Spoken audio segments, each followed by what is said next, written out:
The great German philosopher Martin Heidegger once said that the things that are most difficult to think about are the things that are most familiar to us.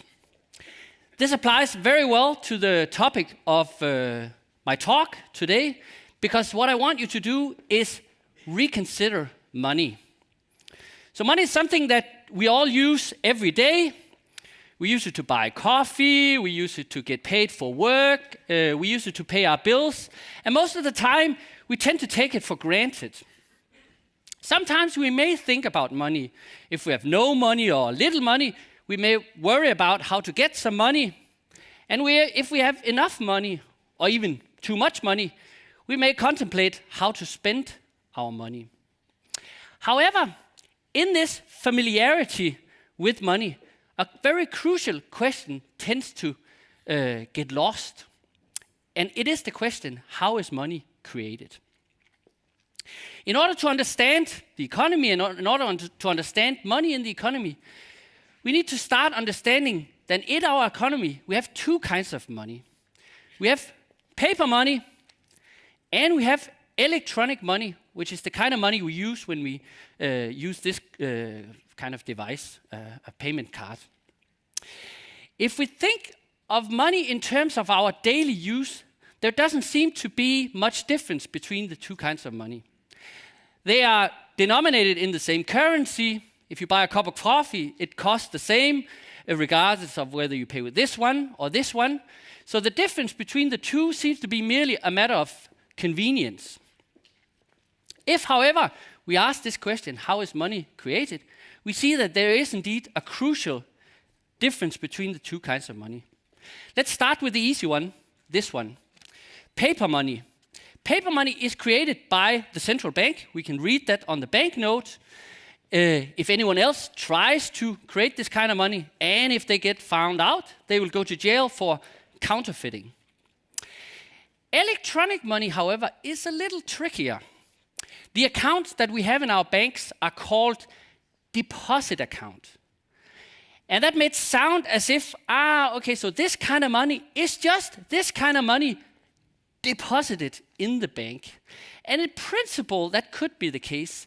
It is, however, very misleading in terms of understanding how money works in the economy. Because electronic money is created by commercial banks when they issue new loans. So how does this work? How do commercial banks create money? So imagine that I go into a bank and I get a loan of 1 million kroner. This loan will rarely be paid out in cash. So what really happens? Well, two things happen. The bank issues the loan and thereby records that now I owe the bank 1 million kroner. At the same time, they then credit my deposit account, which means that now the bank owes me 1 million kroner. The trick here is, however, that this account money can be used as money. In other words, it is money. So when I start spending my million kroner, I merely transfer money from my account in my bank to someone else's account in his or her bank. And in this process, the electronic money is not somehow transferred into paper money and then transferred back into electronic money. So essentially what happens when banks issue a loan of, say, 1 million kroner, they create 1 million kroner worth of new money. They simply add this to the total supply of money in the economy. So we've learned that we have two kinds of money. Paper money, created by the central bank, and electronic account money, created by commercial banks. If we look at the total money supply in Denmark or United Kingdom or the Eurozone or comparable economies, we see a similar pattern, which is that paper money makes up about 5% of the total money in circulation, whereas this kind of electronic account money makes up 95% of the total money supply. And that's not even counting the money that are stashed away in the Cayman Islands or elsewhere. So when we get excited about all these new ways smart ways of paying for things, not only with plastic cards, but internet banking and smartphones, we have to remember that the price that we've paid for this convenience is that we have essentially privatized the creation of money in our society. So is this a problem? And if it is, why is it a problem? I believe that it is a problem, and I'm going to tell you why. The problem is not that banks are evil or bankers are greedy. The problem is that banks are banks. So this means that they are governed by certain incentives, which makes them create money in a way that is not always, you could even say rarely, in line with the overall needs of the economy.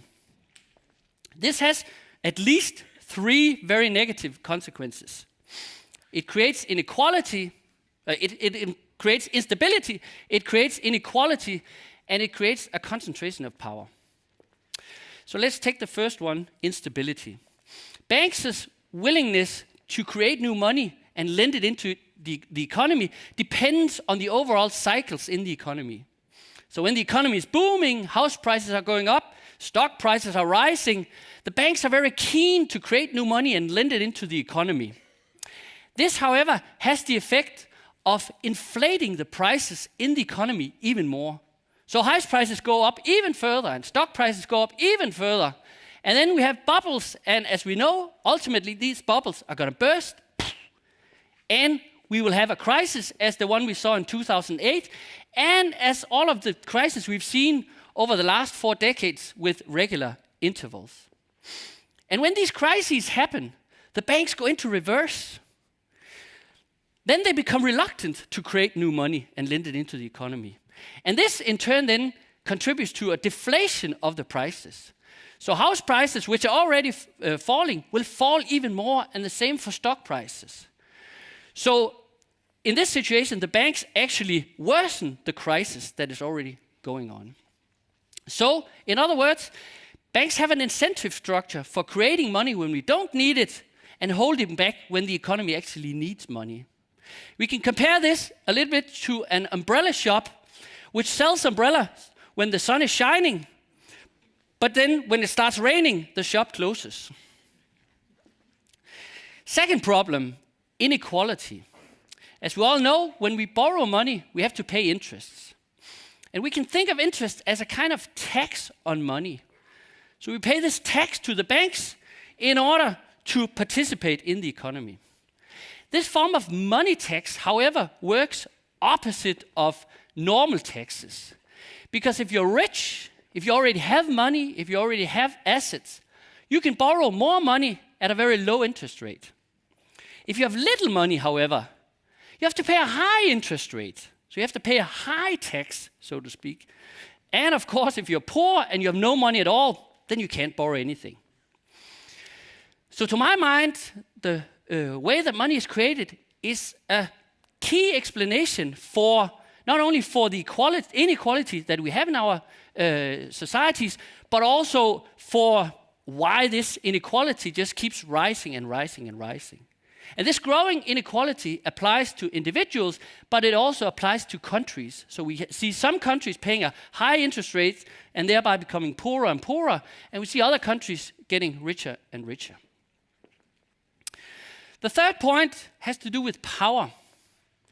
So if you can decide when to create new money, if you can decide how much new money to create, if you can decide the price at which this money is lent into the economy, and for what purposes it is lent into the economy, then you have enormous power, not only over the economy, but over society at large. So, by privatizing our money system, the creation of money, we have essentially handed over a very vital societal power to the financial sectors. I believe that's why many politicians today appear very impotent. It's because the crucial decisions, they're not made in parliament anyway. They're made in the boardroom of major private banking corporations. So the way that money is created today explains instability. Why do we have all these crises all the time? Inequality and a concentration of power outside of democratic institutions. This may sound gloomy, perhaps because it is quite gloomy. The good news is, however, that there's a smart solution to this. Oops. Now, it may sound as if what we need is a revolution and an entirely new money system. However, I believe that much less can do. Because what we only need is an update of our existing system. Let's look at the paper money again. As I said before, this is created by the central bank. It has a monopoly on the creation of this kind of money. It decides when to create them, and it decides how much to create. And whatever profits from the creation of money goes to the government, who can then use them in the economy. It can lower taxes, it can increase social benefits, public investments, all kinds of good things. And this is indeed a good system. It's something that we all take for granted. We don't hear very many people say, "Oh yeah, let's have private corporations make paper money." We don't hear that. No, it's a good system. It does, however, have one problem. It hasn't kept up with the technological development. So if we want to make electronic payments today, we can't use this kind of central bank money. We have to rely on the money that is created by the commercial banks. We have to go through the commercial banks' account and their payment system. So what we need to do, basically, in order to solve these problems, is to update the central bank's old monopoly on money creation so that it counts not just for paper money, but also for electronic money. So that rather than commercial banks, depending on the commercial banks for our electronic payments, we should all have an account with the central banks so that when we want to make electronic payments, we can simply transfer money from our account in the central bank to someone else's account in the central bank. Now, where would this lead commercial banks? Would they be put out of business? By no means, because their role would be what banks have done for centuries, and what they used to be good at, which is good old classical banking. They would take deposits of existing money and lend it to people who want to invest or spend or whatever they want to do with the money. So they should be sort of a link between people who wanted to save up and people who want to borrow. What they shouldn't do, however, is create new money. So this system is called a sovereign money system, because now the creation of money would be the monopoly of the sovereign state. So in the beginning, I asked you to reconsider money. And I want you to do this not just as a philosophical exercise, but also as a political reflection. So when was the last time you heard two politicians debating whether private corporations or the state should create all the money that we all have to pay, depend on for our daily expenditures, to pay bills, to pay our taxes, and so forth? Never. Never. Because money creation and money reform, they are not part of the mainstream political agenda. No, these issues, they are reserved for technocrats in central banks at best, and CEOs of private banks at worst. So ordinary people have no business interfering in these matters. So what I hope that you will take away from this talk are two things. One, I hope you will take away the confidence that you can understand and form a qualified opinion about money and money creation. And secondly, I want you to feel that you have a democratic right to at least be part of the decision of who should create our money in the future. Thank you.